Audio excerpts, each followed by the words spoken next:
Tournament शुरू होते ही किसी ने भी एक सेकंड का इंतज़ार नहीं किया और सभी फाइटर्स पल भर में एक दूसरे से टकरा चुके थे और उसी पल पूरा टूर्नामेंट धमाकों से गूंज उठा। लेकिन ये सिर्फ शुरुआत थी। सिर्फ कुछ मिनट्स पहले इनमें से कोई भी एक दूसरे को नहीं जानता था, तो फिर ये सब इस टूर्नामेंट में पहुंचे कैसे? कई साल पहले एक टूर्नामेंट ऑफ पावर हुआ था। उस टूर्नामेंट ने पूरे मल्टीवर्स की तकदीर बदल दी और उसका सिर्फ एक ही विनर था। आखिर सब खत्म हो गया। हर यूनिवर्स का सबसे ताकतवर फाइटर वेजिटो के सामने हार चुका था। बहुत अच्छा वेजिटो। लेकिन उससे बिल्कुल अंदाजा नहीं था कि असली कहानी अब शुरू होगी। वेजिटो को लगा सब कुछ खत्म हो चुका है, लेकिन ग्रैंड प्रीस्ट के चेहरे की मुस्कान कुछ और ही कह रही थी। आप मुस्कुरा क्यों रहे हैं? अगले ही पल जीनो ने एक ऐसा फैसला सुनाया जिसने पूरे मल्टीवर्स को हिला दिया। टूर्नामेंट ऑफ पावर दोबारा होने वाला था। चलो एक और टूर्नामेंट करते। लेकिन इस बार अलग अलग यूनिवर्सेस के लेजेंड्स बुलाए जा रहे थे।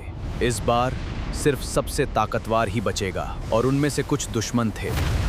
ड्रैगन बॉल यूनिवर्स में कैप्सूल कॉर्पोरेशन के अंदर सब कुछ बिल नॉर्मल था, लेकिन कुछ ही सेकंड्स बाद एक ऐसी एनर्जी आई जिसने सबको रोक दिया। गोकू, ये एनर्जी किसकी है?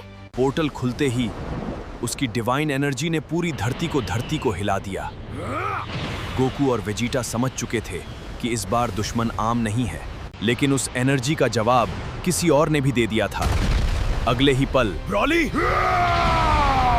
ब्रॉली की एंट्री ने सबको हिलाकर रख दिया और अगले ही पल ब्लैक फ्रीजा ने अपनी एंट्री से पूरे शहर का माहौल बदल दिया।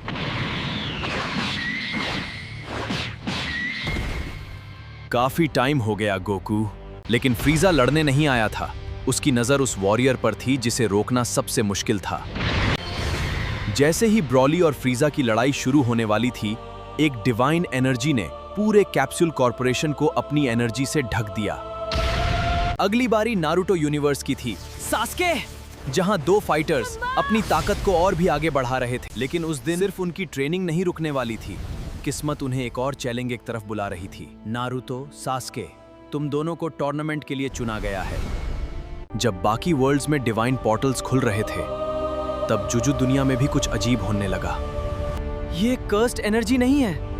उसी वक्त टोक्यो के एक रूफटॉप पर गोजो उस अजीब एनर्जी को महसूस कर रहा था। जितनी देर वो उस एनर्जी को देख रहा था, उतनी ही उसकी क्यूरियोसिटी बढ़ रही थी। इंटरेस्टिंग, देखते हैं इसके पीछे कौन है। दूसरी तरफ सुकुना अपने अंधेरे महल में बैठा मुस्कुरा रहा था, जैसे वो इस पल का इंतजार कर रहा हो। आखिर कोई मुझे चैलेंज देने आया है। इसी वक्त केंजाकू और यूकी दोनों ने एक ही एनर्जी को महसूस किया। ये एक्सपेरिमेंट काफी इंटरेस्टिंग होने वाला है। जो भी हो, मैं पीछे नहीं हटूंगी। अगले ही पाल सभी पोर्टल्स एक साथ एक्टिवेट हो गए और जुजुत्सु दुनिया के सबसे शक्तिशाली फाइटर्स एक अनजानी जगह की तरफ खींच लिए गए। Welcome to the tournament of power 2। जब जुजुत्सु वर्ल्ड के फाइटर्स गायब, उसी वक्त ग्रैंड लाइन के ऊपर भी आसमान बदलने लगा। ये किस तरह का तूफान है? समुंदर की लहरों ने अचानक अपना रूप बदल लिया। 1000 सनी पर लूफी हमेशा की तरह हंसता हुआ आसमान को देख रहा था। लगता है कोई एडवेंचर मेरा इंतजार कर रहा है। लेकिन इस बार उसकी मुस्कान धीरे धीरे सीरियस होने लगी। होली लैंड के सबसे अंधेरे हॉल में इमू ने पहली बार अपनी नजर उस रोशनी पर डाली कि ये दिन आने वाला था। आखिर बुलावा आ ही गया। सबसे पुरानी रोशनी के बीच जॉय बॉय ने धीरे से अपनी आंखें खोली और बिना एक शब्द कहे शायद एक पोर्टल की तरफ चल दिया। वक्त फिर से आ गया है। अगले ही पाल लूफी, इमू, रॉजर, रॉक्स और जॉय बॉय सब एक ही साथ में गायब हो गए। The next world has answered the call। जब वन पीस वर्ल्ड के पोर्टल्स बंद हुए, उसी पल एक और डिमेंशंस खुद टूटने लगे और हीरो एसोसिएशन का आसमान चमक उठा। अलर्ट! ये मॉन्स्टर अटैक नहीं है। दूसरी तरफ साइतामा बस ग्रोसरी लेकर घर लौट रहा था, लेकिन एक पल में उसके सामने भी डिवाइन पोर्टल खुल गया। हाँ, अब ये नया चक्कर क्या है? स्पेस के बीच कॉस्मिक गैरो अब भी अपनी लिमिटलेस पावर के साथ खड़ा था। तभी उसके आसपास रियलिटी हिलने लगी। एक और कॉस्मिक चैलेंज, ये मुझे मंजूर है। अगले ही पल कॉस्मिक गारू और ब्लास्ट तीनों डिवाइन पोर्टल की रोशनी में गायब हो गए। टूर्नामेंट का अगला चैप्टर शुरू हो चुका था। Warriors have accepted the summons. एक और दुनिया में रात का सन्नाटा अचानक टूट गया। डीमन स्लेयर की दुनिया पर एक डिवाइन रोशनी उतरने लगी। ये कोई ब्लड डीमन आर्ट नहीं है। दूर एक शांत पहाड़ी पर योरिची ने अपनी तलवार धीरे से पकड़ी। उसने तुरंत समझ लिया कि ये बुलावा किसी आम युद्ध का नहीं था। अगर मेरी जरूरत है तो मैं तैयार हूँ। टी कासल के अंदर सब कुछ शांत था, लेकिन अगले ही पल पूरा महल जोर से हिलने लगा। ये किसकी ताकत है? मैंने ऐसी एनर्जी कभी महसूस नहीं की। उस रोशनी के बीच एक आवाज पूरे कासल में गूंज उठी। ना उसका कोई चेहरा था, ना कोई जिस्म। स्ट्रॉन्गेस्ट वॉरियर्स, तुम्हारी जरूरत है। लेकिन उस आवाज के खत्म होते ही मुजान ने माना कर दिया। मैं किसी के हुक्म नहीं मानता। और अगले ही पल उसने उस रोशनी पर अटैक कर दिया।